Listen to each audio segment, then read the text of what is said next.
Bienvenue dans cette nouvelle édition du QG Week-end. Voici les titres de l'actualité. Il y a tout juste un an, le héros de tout un peuple s'éteignait. L'Afrique du Sud a rendu hommage ce vendredi à son ancien président Nelson Mandela, décédé le 5 décembre 2013.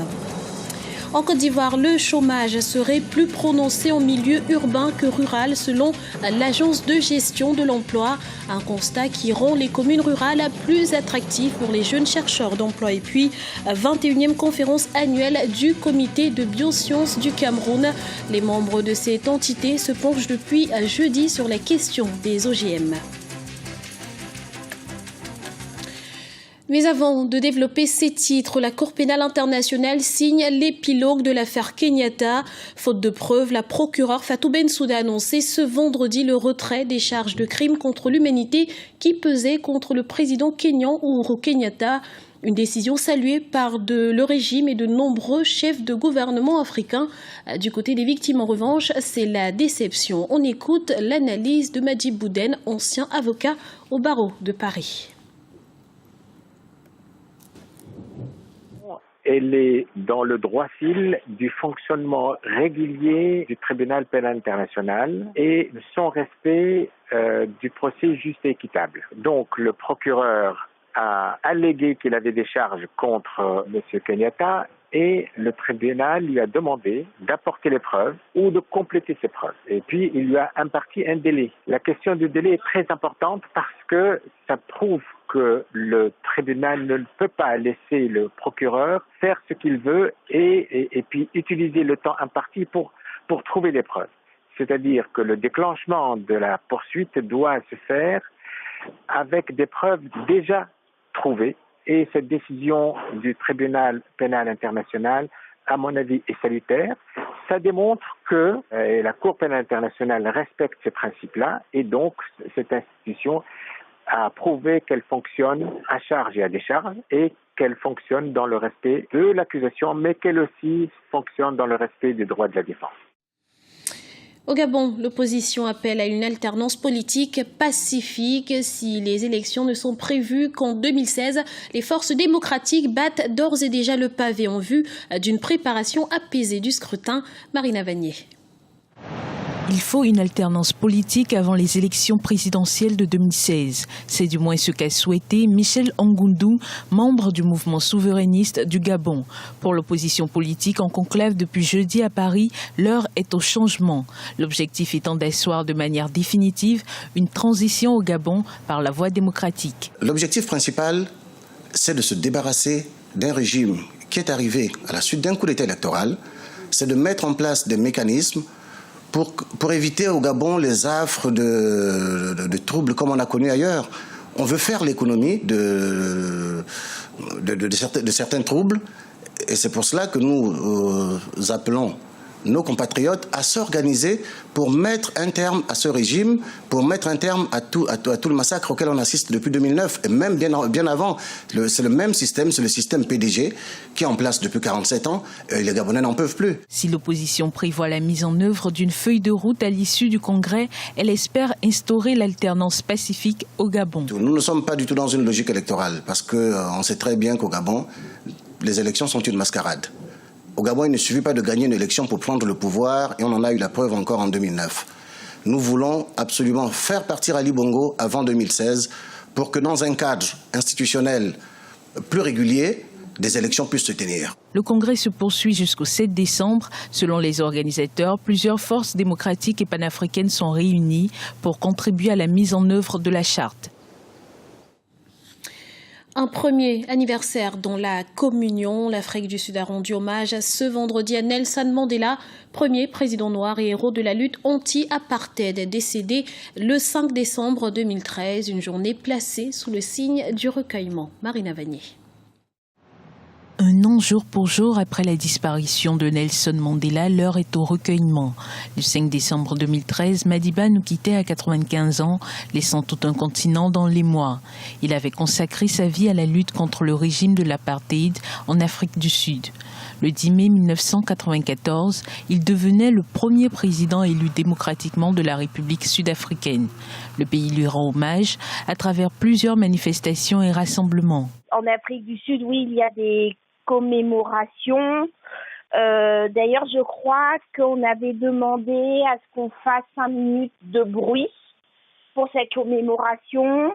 Lorsqu'on va sur les réseaux sociaux, donc la fondation Nelson Mandela sur Facebook nous rappelle quasiment toutes les heures son histoire, nous cite certaines de ses citations qui ont marqué son époque et qui finalement marquent encore notre époque au point qu'on se dit que aujourd'hui il nous manque un Nelson Mandela. Ce vendredi 5 décembre 2014, des millions de Sud-Africains ont été appelés à commémorer dans la musique. Le pays est invité à observer 6 minutes et 7 secondes de bruit et de silence en hommage à Madiba. Les autorités espèrent pérenniser son héritage au sein de la nouvelle génération. Au sein de l'ANC, c'est des batailles rangées pour l'accession au pouvoir, comme dans n'importe quel parti politique démocratique. Le contexte politique sud-africain suit son cours. Les scandales continuent à polluer l'environnement sud-africain. Donc finalement, il n'y a rien de changé en un an. Et comme je le dis très souvent, il a peut-être disparu du paysage politique définitivement l'année dernière, mais Mandela s'était retiré de la vie politique en 1999, donc finalement l'Afrique du Sud a continué à évoluer. Le prix Nobel de la paix avait passé 27 années en prison pour lutter contre la discrimination raciale. Impliqué dans plusieurs associations de lutte contre la pauvreté ou le sida, Nelson Mandela a été élevé au rang de patrimoine commun de l'humanité. Dans le reste de l'actualité, dissension au sein du Front populaire ivoirien autour de la candidature de Laurent Gbagbo. L'actuel président du parti, Pascal Affi-N'Guessan, a assigné des militants en justice ce vendredi pour annuler la candidature de l'ancien président ivoirien emprisonné à La Haye à la tête du FPI. Deux camps s'affrontent donc désormais au sein du parti. Le premier fait de la libération de Laurent Gbagbo le cœur de la stratégie de lutte du parti. Le second aspire à participer à la présidentielle de 2015 derrière Pascal Affi-N'Guessan qui dirige le FPI depuis 2011. Et toujours en Côte d'Ivoire, le taux de chômage avoisine les 9,5%. Principaux concernés, les jeunes. Et pour inverser cette tendance, le cap est mis sur l'agriculture. L'idée est d'encourager les jeunes à s'installer en milieu rural et à se mettre au travail de la terre. Voyez ce reportage d'Olivier Conan, notre correspondant en Côte d'Ivoire. En 2012, le taux de chômage en Côte d'Ivoire s'élevait à 9,4% selon l'Agence de gestion de l'emploi. Il est plus prononcé en milieu urbain, 15,2%, qu'en milieu rural, 3,8%. Les jeunes représentent environ 60% de la population active. La baisse du phénomène de l'exode rural et le retour à la terre représentent de grands moyens de lutte contre le chômage. Honoré Yao, jeune artisan, a préféré quitter Abidjan, principal pôle économique du pays, afin de s'installer à Lokbakro, un village de la commune de Yamsoukro. C'est désormais là qu'il souhaite exercer son métier de tisserand.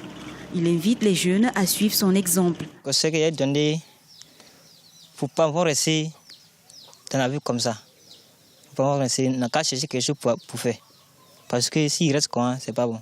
Il n'a qu'à chercher quelque chose. S'il fait un métier, que par mois il gagne au moins 5 000. 100 000, c'est bon. S'installer en milieu rural induit une baisse de revenus, mais également une augmentation du pouvoir d'achat parce que le coût de la vie est moins élevé. Le jour que je travaille, ils sont 15 pagnes. 15 pagnes, c'est fait à 10 000, ça fait 105 000. Bon, c'est quoi il dit, ici ça m'arrange. Abidjan là, si peut-être il ne pleut pas, là par mois il peut traverser 300 000, mais il pleut. Il pleut 200 000 là, ça m'arrange, mais il y a une maison, il y a manger, tout ça, 200 000 là, ça ne vaut rien. Là, ici, il ne peut pas manger maison, il ne peut pas manger. Non, il fait champ, petit champ. Ici, là, il ne peut pas regretter. Ça m'arrange quoi. À l'instar de Lokbakro, les villages offrent des opportunités d'emploi pour les jeunes. La promotion de l'esprit d'entrepreneuriat et de l'auto-emploi en milieu rural permettrait de réduire efficacement le problème de l'emploi en Côte d'Ivoire. Le comité camerounais de biosciences tient depuis ce jeudi à Yaoundé, la capitale, sa 21e conférence annuelle. Pour cette édition, les membres de cette entité scientifique, l'une des plus importantes du pays, sont appelés à se pencher sur la question des OGM. Un reportage de notre correspondant au Cameroun, Narcisse Ndombé. Rassembler les enseignants-chercheurs des 4 coins du pays et favoriser les échanges sur leurs avancées scientifiques, telles sont les principales missions du Comité camerounais de biosciences, le CCB, depuis 1992. À l'occasion de sa 21e conférence annuelle, le CCB a exprimé son désir de voir les autorités universitaires créer une filière biosciences. Ainsi, le pays pourra disposer d'une nouvelle génération de scientifiques capables de mieux comprendre et résoudre les problèmes de la communauté. Lorsque l'étudiant de première, deuxième année a un package global de formation en termes de biosciences, il a une vue globale en termes de la biologie des organismes animaux et végétaux, de la biologie des organismes animaux et végétaux et également de la biochimie, il devient, sur le marché du travail, il devient plus compétitif et il s'adapte mieux. Notre vision au comité camerounais de biosciences, c'est que la spécialisation se fasse au second cycle universitaire, que le premier cycle soit des formations généralistes. Bien que combattus par les militants écologistes à travers le monde, les produits faits à base d'OGM, organismes génétiquement modifiés, sont largement consommés. Et le marché camerounais n'est pas épargné. Il est connu que dans beaucoup de produits importés au Cameroun, il y a des OGM. Dans beaucoup de produits, il y a eu des travaux là-dessus. Nous avons au centre de biotechnologie travaillé là-dessus, un étudiant du centre de biotechnologie qui a travaillé dessus des échantillons de biscuits, d'huile et tout ça. Nous avons démontré qu'il y avait des OGM qui étaient introduits au Cameroun. Parfois, ce n'était pas annoncé dans les étiquettes. En matière de recherche sur les OGM, le Cameroun n'est pas à la traîne. Grâce aux travaux de ces scientifiques, les agriculteurs disposent de nouvelles variétés de semences plus productives. La Sodécoton, fleuron de l'agro-industrie camerounaise, expérimente depuis quelque temps une nouvelle variété de coton, fruit de la bioscience.